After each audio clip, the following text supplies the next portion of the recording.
Hi there, I'm Julie Ebersol, and I'm thrilled to be doing a video tutorial on faux letterpress. And I'm going to be using art magnetic material and memory box dies to create this effect. And if you're not familiar with letterpress, it is probably one of the most luxurious forms of stationery that we know. And I think it's just gorgeous. It's very simple, very classic, and it's very easy to duplicate the look at home using these materials. And I'm going to be working with the cotillion frame and the Fremont crest dies. Now the first thing I need to do is I cut down a piece of art magnetic material, and I'm going to cut the crest out of this material first and run it through the die machine. Now I like to work with my dies flat side down and blade side up because it seems to eliminate a lot of the warping that occurs with the low profile dies when you're sending them through a die cutting machine. So whether or not that's actually true, I don't know, but psychologically it works for me, so you might try it. I got hung up there a little bit. Oh, now we're through the machine, and I'm going to begin to remove that crest from the rest of the magnetic material. Now it is a very delicate, that's one thing that's great about these memory box dies, is they're very delicate and intricate, just lovely. But to remove that, you do want to have a little bit of patience, and I used a set of tweezers to get a hold of it because I didn't want to tear it. So I just took my time removing it from that magnetic material so that I didn't end up harming the piece in any way. And we're ready to go to the next step. Now this is the cotillion frame, and I'm setting the crest down on there, and because it's magnetic it's going to stay in place perfectly for me. So I'm just making sure it's lined up straight the way I want it in place.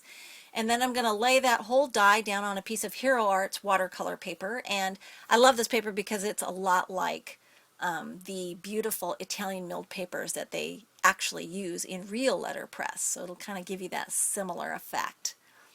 And I'm going to send them through the machine both in place at the same time. Get my cutting plate on there. So again, the flat side of the die is down and the blades are up and the paper on top.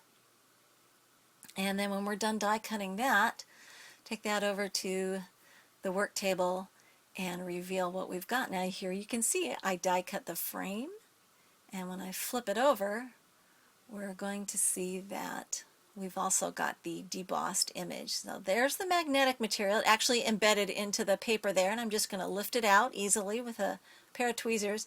And there you can see that detail image has been debossed right into the paper. It's really a neat effect.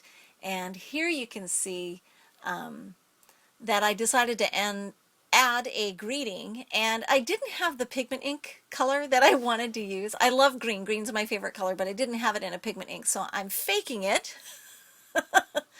by using Versamark ink. So I ink up the stamp with Versamark first, and then I'm applying dye ink so that it will make that color sticky enough to hold the embossing powder to the paper surface.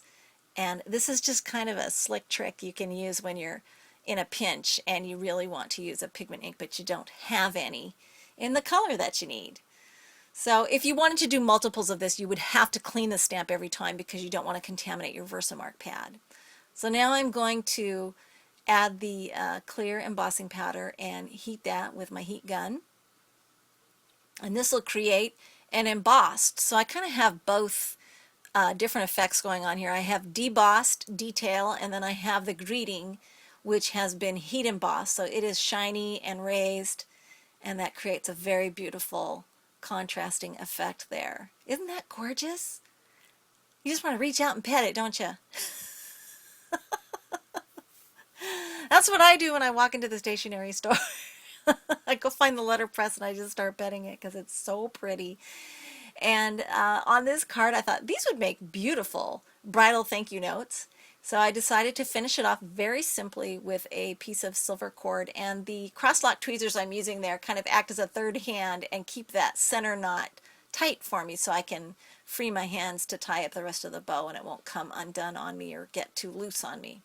And there you have it, a finished thank you note. Isn't that cute? I just folded that whole thing in half. I scored it and folded it in half, and it'll fit a 4-bar envelope. Isn't that sweet? perfect. And here you can see a close-up detail. Oh, it's just amazing when you can see it in real life. So elegant. And I just think it's fantastic that you can duplicate the look at home. Because letterpress itself, the real thing, is actually kind of expensive, especially if you have a custom job done.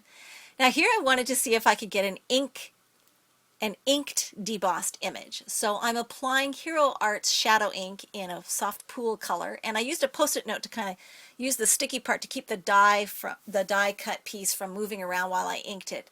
And then I'm using tweezers to get it down into place there so I don't actually smudge the ink off or remove it. And so once I've got that in place, perfect, it's time to again put a piece of that awesome Hero Arts watercolor paper over the top and washi tape again to keep everything in place so it doesn't shift on me.